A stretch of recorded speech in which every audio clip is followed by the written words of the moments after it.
नमस्कार दोस्तों, कैसे हैं आप सब लोग। उम्मीद करता हूं अच्छे होंगे। दोस्तों, आज दिनांक 21 जनवरी 2026 को प्राइम एजुकेशन हब के इस यूट्यूब चैनल पे मैं आपका स्वागत करता हूं।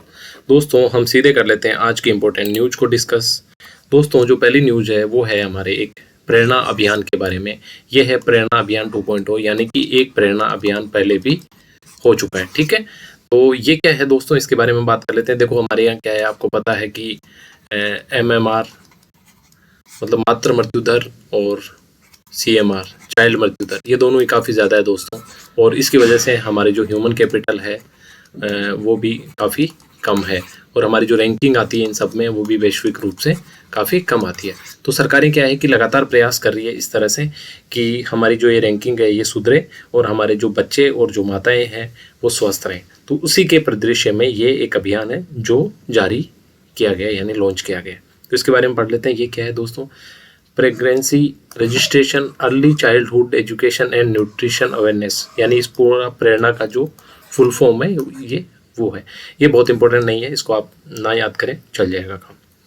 दोस्तों, ये किसने जारी किया, ये है हमारा निदेशालय समेकित बाल विकास ICDS। इस निदेशालय द्वारा ये कार्यक्रम किया जा रहा है। ये कार्यक्रम किया जा रहा है। कब से कब तक है दोस्तों, ये 19 जनवरी से 19 फरवरी तक, यानी पूरे एक महीने तक ये कार्यक्रम चलेगा। इसमें होगा क्या, देखो दोस्तों, इसका उद्देश्य है मातृ और शिशु पोषण और स्वास्थ्य को सुदृढ़ करना, यानी इन दोनों में सुधार करना। किसमें, पोषण में और स्वास्थ्य में, दोनों। ICDS सेवाओं से वंचित, यानी इसमें कवर कौन कौन होंगे, ये जो ICDS सेवाएं जिनको मिलनी है उससे वंचित जो सभी पात्र लाभार्थी है, यानी कौन कौन, गर्भवती महिला, ठीक है, शुरुआती 3 माह जिनकी प्रेगनेंसी को है वो महिलाएं, धात्री यानी वो महिलाएं जो अभी बच्चे को दूध पिला रही है, और 0 से 6 साल के छोटे बच्चे। ठीक है, ये तीनों लोग इसके पात्र हैं, इन सभी इस योजना के। दूसरा, आकांक्षी जिले किशोर बालिकाओं, यानी जो आकांक्षी जिले हैं उनमें किशोर बालिकाओं का भी पंजीकरण किया जाएगा। देखो दोस्तों, मैं आपको बता देता हूँ आकांक्षी जिले कौन से। हमारे क्या था, इंडिया में जो क्षेत्रीय असमानता है, जिलेवार जो असमानता है वो काफ़ी ज़्यादा है, यानी कुछ जिले ऐसे हैं जो काफ़ी विकसित है, लेकिन उसके साथ में कुछ जिले इस तरह के भी थे जो काफ़ी अविकसित है। तो सरकार ने क्या, लगभग 115 जिले पूरे देश में ऐसे चिन्हित किए जिनका विकास काफ़ी कम हुआ, तो उनको आकांक्षी जिलों की संज्ञा दी। तो इस तरह के कुछ जिले हमारे राज्य में भी है। तो उन जिलों में किशोर बालिकाओं, यानी पूरे राज्य की किशोरी बालिकाओं का पंजीकरण नहीं, सिर्फ आकांक्षी जिलों की किशोरी बालिकाओं का पंजीकरण इस प्रेरणा अभियान के तहत किया जाएगा। और कौन कौन शामिल है, हमने पहले गर्भवती महिला, धात्री जो माताएं दूध पिला रही है बच्चों को, और 0 से 6 साल के बच्चे। साथ ही सरकारी की जो योजनाएं हैं, PM मातृ वंदन योजना, पूरक पोषाहार योजना आदि से भी लाभान्वित किया जाएगा। ठीक है, साथ ही लाभार्थियों को अपार, ये अपार ID है, और आभा ID का भी निर्माण किया जाएगा। यानी सीधा पूछा जा सकता है कि प्रेरणा अभियान 2.0 किसके द्वारा लॉन्च किया गया, तो हमें देखना निदेशालय समेकित बाल विकास, और ये किस मंत्रालय के अंतर्गत आता है, महिला एवं बाल विकास मंत्रालय। इसकी मंत्री कौन है, हमारी जो वित्त मंत्री दिया कुमारी जी है वो इसकी मंत्री है। ठीक है, उसके बाद अगली न्यूज की तरफ चलते हैं। दोस्तों, एक मुख्यमंत्री कन्यादान योजना काफ़ी अच्छी एक सामाजिक योजना है जो एक बदलाव लेके आ रही है, और सरकार की फ्लैगशिप स्कीम में से एक है। और आपको पता है हमारे प्रीलिम्स के सिलेबस में सीधा फ्लैगशिप स्कीम को मेंशन किया गया है। अब बताइए, ये योजना किसके द्वारा संचालित होती है दोस्तों, सामाजिक न्याय और जो अधिकारिता विभाग है उसके द्वारा ये योजना संचालित होती है। सबसे पहली चीज याद रखने वाली। दूसरी, क्या इसमें सभी बच्चों की शादी पे सहायता दी जाती है, निश्चित तौर पे नहीं, क्योंकि ये आंकड़ा तो बहुत बड़ा हो जाता है। तो कौन, अनुसूचित जाति हमारी जो SC, अनुसूचित जनजाति ST, और हमारे जो माइनॉरिटी है यानी अल्पसंख्यक, इस समुदाय के BPL, यानी ये भी पूरे समुदाय नहीं, केवल इन समुदायों के BPL परिवारों को पहला कवरेज तो ये है, उनको कितने देंगे, 31,000 रुपये बच्ची के विवाह पर। दूसरा, इसके अलावा जो शेष BPL है, आस्था कार्ड वाले, यानी जिन हस्बैंड वाइफ दोनों की जो डिसेबिलिटी है यानी दिव्यांगता है वो 40% से अगर अधिक है तो उनको आस्था कार्ड जारी किया जाता है। विधवा जो महिलाएं हैं और जो स्पेशली एबल्ड लोग जो है वो लोग, इनको दिया जाएगा 21,000 रुपये। ठीक है, एडिशनल और क्या है, अगर कोई बेटी, मतलब इन समुदायों की जो बेटी है अगर वो 10th पास है तो 10,000 रुपये एडिशनल, यानी अगर ऊपर वालों की है तो 31,000 प्लस 10,000 बराबर 41,000 रुपये उस बच्ची के विवाह पे मिलेंगे। और अगर बच्ची स्नातक है तो 20,000 रुपये एडिशनल, यानी कि ये हो जाता है 51,000 रुपये। ठीक है दोस्तों, शर्त क्या है इसकी पात्रता के लिए कि कन्या की आयु 18 वर्ष से अधिक होनी चाहिए और एक परिवार की अधिकतम 2 कन्याओं को इसका लाभ मिलेगा। इंपॉर्टेंट योजना है, ये प्रावधान आप याद रख लेंगे। अगला जो एक न्यूज़ थी, छोटी सी न्यूज़ ये थी दोस्तों, दैनिक भास्कर की न्यूज़ थी कि हमारे यहाँ मेरा गांव मेरी धरोहर कार्यक्रम के तहत गांव का एक सर्वेक्षण किया जा रहा है। गांव में जो पुरानी परंपराएं हैं, गांव की जो बौद्धिक चीज़ें हैं, उनका सर्वेक्षण करके उनका एक डाटाबेस तैयार किया जाए ताकि इन चीज़ों से गांव की जो स्पेशल चीज़ें हैं उनको जीआई टैग और पेटेंट वगैरह मिल पाए। तो ये एक न्यूज़ थी। लेकिन अब इस न्यूज़ को हम जोड़ते हैं स्टैटिक से, यानी इसका बैकग्राउंड क्या है। तो दोस्तों इसका बैकग्राउंड ये है कि एक भारत सरकार ने मेरा गांव मेरी धरोहर एक कार्यक्रम शुरू किया था। कब? 27 जुलाई 2023 को। डेट इंपॉर्टेंट नहीं है, आप याद नहीं रखेंगे। ये कार्यक्रम संस्कृति मंत्रालय भारत सरकार द्वारा शुरू किया था। क्यों किया था? राष्ट्रीय सांस्कृतिक मैपिंग मिशन के तहत, यानी पूरे देश की संस्कृति की मैपिंग करना एक मिशन मोड में, इस तरह ये कार्यक्रम शुरू किया था। इसमें देश के सभी जो 6.5 लाख गाँव हैं उनकी सांस्कृतिक धरोहर का डिजिटल दस्तावेजीकरण करना। यानी मैं आपको एग्जाम्पल देता हूँ, जैसे आपका गाँव है, मान लो, ठीक है, आपका ABC कोई भी गांव है, ठीक है, जैसे मान लो फॉर एग्जांपल अपने आसपास में अजमेर जिले में सुरसुरा गांव है, ठीक है, जो तेयाजी से संबंधित है, ठीक है। अब तेयाजी के जीवन को लेके जो भी लोगों को अपने ज्ञान से जो चीज़ें याद है उनका दस्तावेजीकरण। दूसरा, यहाँ की कोई सांस्कृतिक मान लो कोई विशेषता हो, जैसे वहाँ एक जागरण निकलती है मान लो, ठीक है, और काफ़ी फेमस है, तो इस तरह की जागरण को मान लो वहाँ पे दस्तावेजीकरण कर दिया। अब दस्तावेजीकरण करने के बाद में इस तरह की जागरण को पेटेंट या फिर स्पेशल जीआई टैग या फिर स्पेशल प्रोटेक्शन किसी स्कीम के तहत भी दर्जा दिया जा सकता है। तो इस तरह एक एग्जाम्पल था, सभी गांवों का जो 6.5 लाख गांव है उनका एक सांस्कृतिक धरोहर का डिजिटल दस्तावेजीकरण करवाया जाएगा। कार्यक्रम का उद्देश्य क्या है? देखो, गाँवों के जीवन, इतिहास, परंपरा, सांस्कृतिक विशेषताओं का एक वेब पोर्टल पर संकलित कर पर्यटकों के लिए और सांस्कृतिक आर्थिक पर्यटन में भी इसको बढ़ावा मिलेगा, ठीक है। ग्रामीण पहचान मजबूत होगी इससे और युवाओं का शहरों की ओर पलायन कम होगा, सांस्कृतिक पर्यटन और आर्थिक विकास होगा। साथ ही एक और इम्पोर्टेंट बात इसमें याद रखने वाली कि इंदिरा गांधी राष्ट्रीय कला केंद्र जो है वो उसमें सहयोगी की भूमिका इस योजना में निभा रहा है, ये भी याद रखेंगे। यानी योजना किसकी है, कार्यक्रम किसका है? संस्कृति मंत्रालय का। हेल्प कौन कर रहा है साथ में? इंदिरा गांधी राष्ट्रीय कला केंद्र, ठीक है। उसके बाद ये हमने बात करी थी कि गाँवों की बौद्धिक संपदा या कला साहित्य, मेले, सांस्कृतिक परंपराओं का संरक्षण भी होगा इससे, और साथ ही आने वाले दिनों में पेटेंट और जीआई टैग दिलाने में भी ये एक हेल्पिंग हैंड की भूमिका अदा करेंगे, ठीक है। उसके बाद एक इंपॉर्टेंट न्यूज़ थी कि एक एशिया मैन्युफैक्चरिंग इंडेक्स आया है 2026 का। दोस्तों ये इंडेक्स सबसे पहली चीज़ जारी कौन करता है? हांगकांग की एक फर्म है डेजन सीरा और एसोसिएट, इसके द्वारा ये जो इंडेक्स है ये जारी किया जाता है। ये कौन सा संस्करण था? इसका संस्करण नंबर 3 था, यानी इससे पहले 2 रिपोर्ट पहले आ चुकी है, ये तीसरा था। इंडिया की रैंकिंग है 6 और इससे पहले सेकंड वाले में भी इंडिया की रैंकिंग थी 6। और रिपोर्ट के अनुसार इन्होंने एक बात बोली है कि भारत विशाल बाजार और नीतियां तो है भारत में, लेकिन बुनियादी ढांचा कमजोर है और लॉजिस्टिक संबंधी समस्या है। इस वजह से इंडिया का मैन्युफैक्चरिंग में जो इंडेक्स में जो रैंक है वो काफ़ी नीचे है। चीन इसमें पहले नंबर पे। याद रखने वाली बात क्या है कि इंडेक्स 2026 कौन जारी करता है? डेजन सीरा और एसोसिएट द्वारा। कौन सा संस्करण था? तीसरा संस्करण था। इंडिया की रैंक 6 है, पहली रैंक चाइना की थी। और ये एक मेंस के लिए इंपॉर्टेंट आपके लिए पॉइंट हो जाता है। देखो दोस्तों, हमारे यहाँ इकोनॉमिक्स की बात होगी और हम जैसे बोलते हैं कि हम जीडीपी का 25% हमें मैन्युफैक्चरिंग से अचीव करना है। अब इस अचीवमेंट में प्रॉब्लम्स क्या है? अगर मान लो क्वेश्चन में इस तरह की डिमांड होती है कि प्रॉब्लम्स वाली बात क्या है, तो हम सीधी प्रॉब्लम लिखने के बजाय अगर हम ये लिखेंगे कि हांगकांग की फर्म डेजन सीरा और एसोसिएट द्वारा हाल ही में एक रैंकिंग इंडेक्स जारी किया गया, उसमें इंडिया की रैंकिंग काफ़ी नीचे 6 थी एशिया में। उसके रीजन्स ये थे कि भारत में विशाल बाजार नीतियाँ तो है, लेकिन बुनियादी ढांचा और लॉजिस्टिक संबंधी समस्याएं हैं। तो इस रिपोर्ट का रेफरेंस देते हुए अगर हम अपनी बात कहेंगे तो एक बात प्रभावशाली बात होगी, ठीक है। उसके बाद कुछ इंपॉर्टेंट फैक्ट और थे। पहला, देश की पहली खुले समुद्र में मछली पालन मिशन की शुरुआत हुई है। दोस्तों पहली बार हुई है खुले समुद्र में, यानी ओपन सी में। होता क्या है मछली पालन विषय? पहले क्या है आपका, मान लो ये सी लाइन है, तो इधर मान लो पूरा समुद्र है, ठीक है, और इधर ये लैंड एरिया है। तो अधिकतर मछली पालन इस एरिया में ही होता था, ठीक है। लेकिन अगर मान लो इतना बड़ा समुद्र है और ये इसका कोस्टल एरिया है, इसको छोड़ के अगर यहाँ बीच में अगर मछली पालन की शुरुआत इसमें हुई है पहली बार खुले समुद्र में, आपको पता है हम ब्लू इकोनॉमी की बात करें, यानी हमारा पोटेंशियल बहुत ज़्यादा है और सरकार इस पोटेंशियल को बढ़ा रही है। तो इसी के तहत ये खुले समुद्र में पहली बार मछली पालन की शुरुआत कहाँ हुई है? अंडमान सागर के नॉर्थ बे में, यानी अंडमान सागर की उत्तरी खाड़ी में इस मिशन इसकी शुरुआत हुई है। ठीक है, याद रखेंगे। दूसरा एक इंपॉर्टेंट न्यूज़ थी, विजेंद्र सिंह जो हमारे मुक्केबाज थे, भारतीय मुक्केबाज 2008 ओलंपिक में मेडल लेके आए थे और काफ़ी बड़ा अचीवमेंट था उस समय, इनको एशियाई मुक्केबाजी परिषद में सदस्य के रूप में नियुक्त किया है। अच्छी न्यूज़ है, इंपॉर्टेंट है, एग्जाम में पूछी जा सकती है। एक वर्ड था सुपरनोवा। दैनिक भास्कर में एक अच्छी चीज़ आती है कि हर दिन किसी न किसी वर्ड के बारे में मतलब एक्सप्लेन किया जाता है।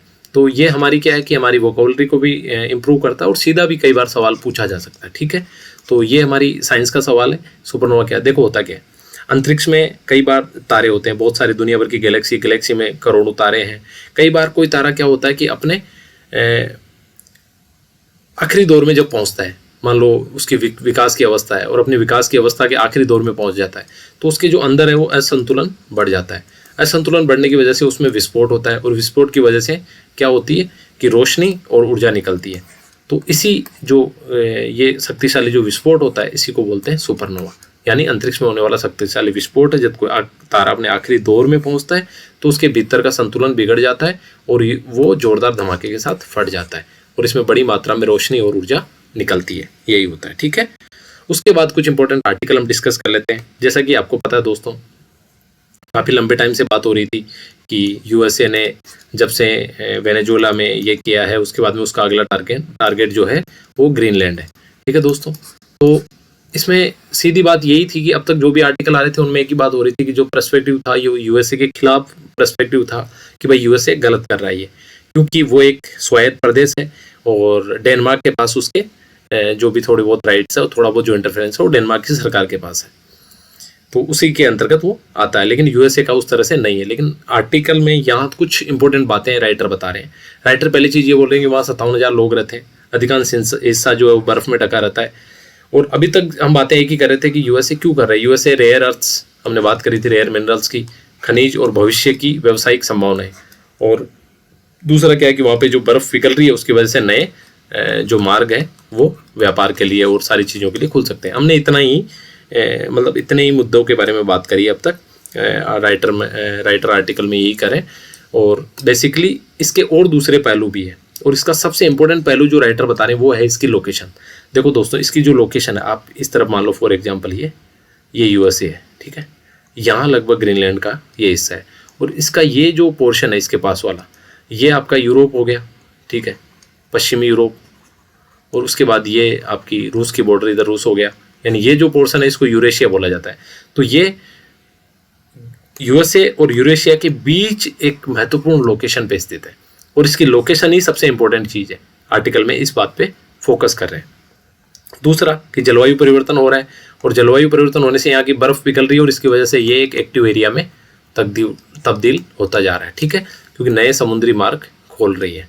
दूसरा एक डिफेंस इंपॉर्टेंस यहाँ पे आर्टिकल में बता रहे हैं, वो इस तरह से बता रहे हैं कि मान लो जिस तरह से हथियारों की जो रेंज बढ़ रही है, उस रेंज के हिसाब से अमेरिका की जो मेनलैंड है वो भी रूस और चीन के हथियारों की रेंज में आ रही है।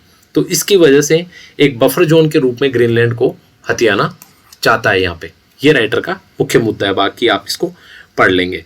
दूसरा ये है कि देखो वही बात यहाँ बोली है कि रणनीतिक रूप से सीमित हो या पर्याप्त रूप से सुरक्षित न हो, स्वाभाविक रूप से आकर्षक बन जाती है। यानी ग्रीनलैंड की जिस तरह की ज्योग्राफी है और जिस तरह का पॉपुलेशन का वहाँ पे बसाव है, वो सारे एरिया इस तरह की महाशक्तियों के लिए आकर्षक बन जाते हैं।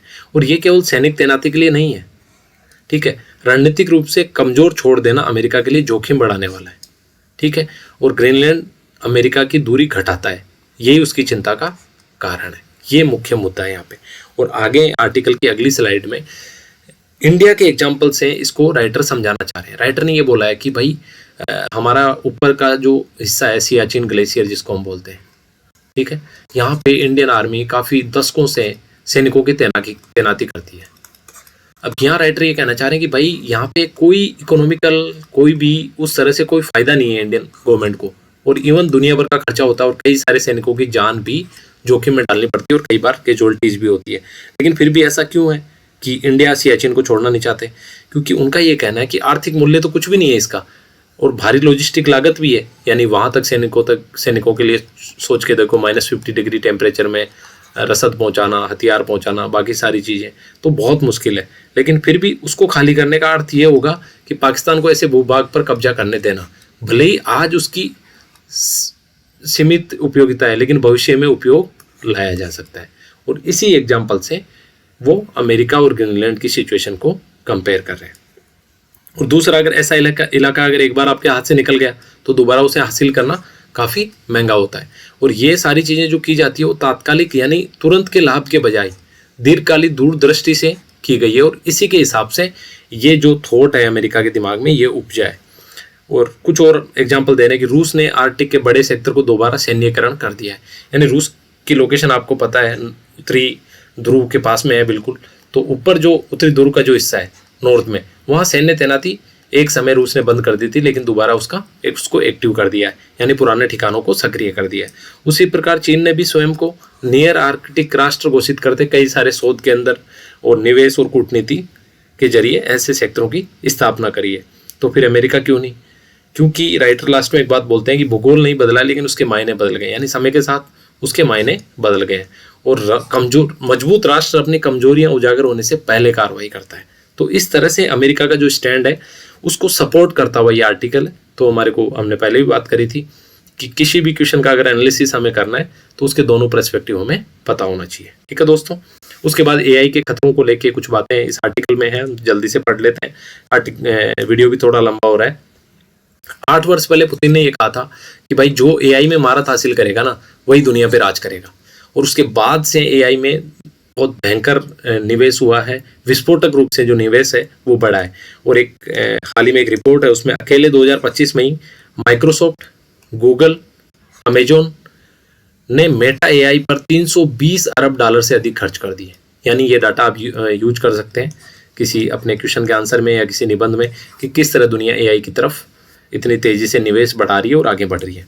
दूसरा है कि ये मशीनें कई सारे जोखिम पैदा करती है। ये बात बिल्कुल देखने वाले, जैसे जो भी डीप स्टेट, हैकर, आतंकवादी ये इसको बुरा इस्तेमाल इसका कर सकते हैं। और अगर ये हमारे मानव नियंत्रण से अगर पूरी तरह बाहर निकल गया तो फिर क्या? ठीक है, और इससे अधिक तात्कालिक खतरे इसके मौजूद हैं।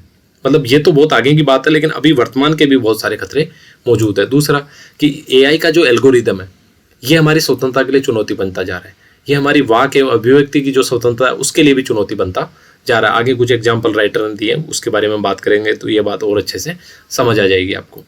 और न केवल असहमति को कुचल रहे हैं बल्कि सूचना के स्रोत को भी निशाना बना रहे हैं। दूसरा कि जो कॉरपोरेट है, यानी जो कॉरपोरेट इनको विकसित कर रहे हैं, उनका तो मुनाफे को अधिकतम करना ही सबसे बड़ा पर्पज है।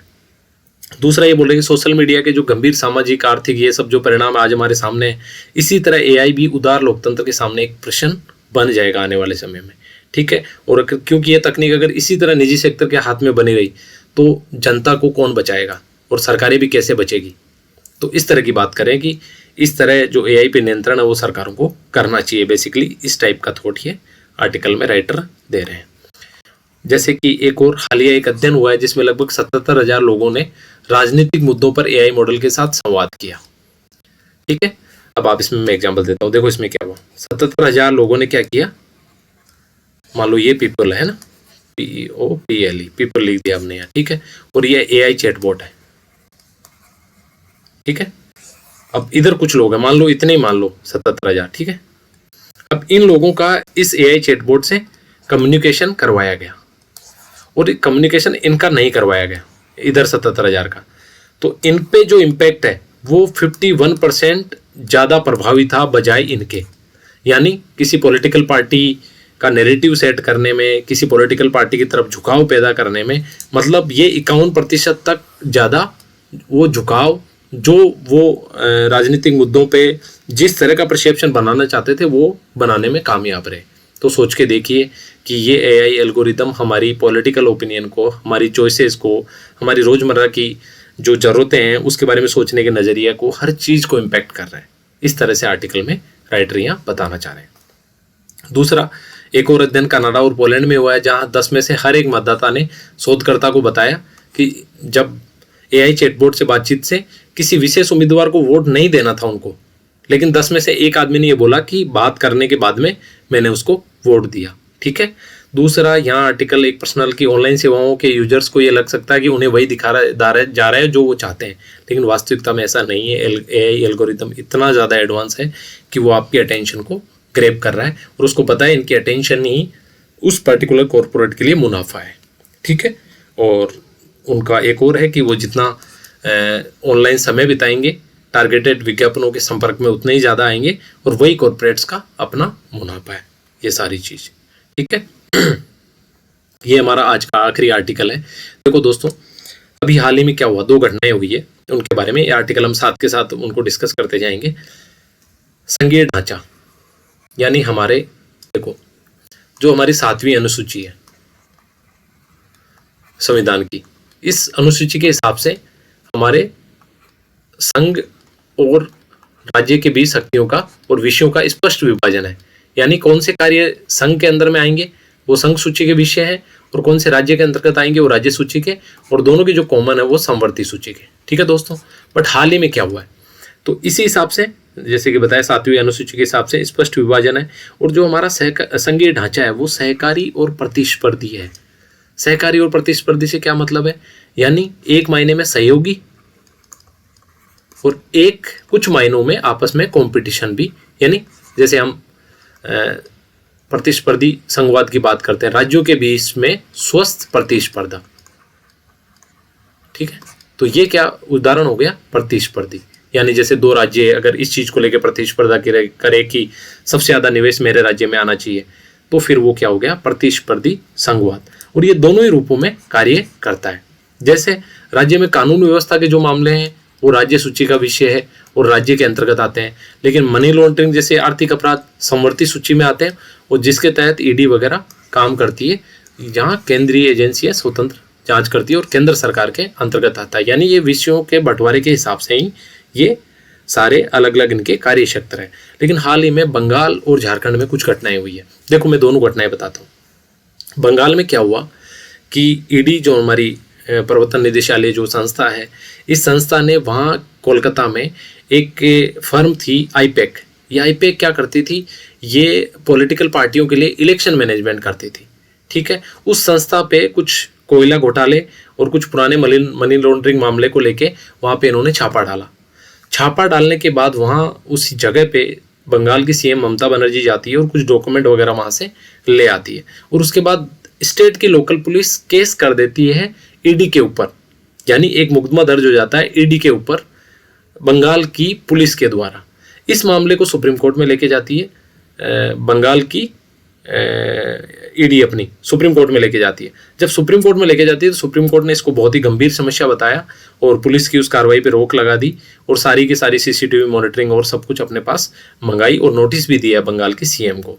तो ये अपने आप में बहुत अलग बात है कि एक केंद्रीय एजेंसी को आप एक राज्य में काम नहीं करने दिया जा रहा। दूसरा, झारखंड में क्या हुआ, झारखंड में भी वही मामला हुआ।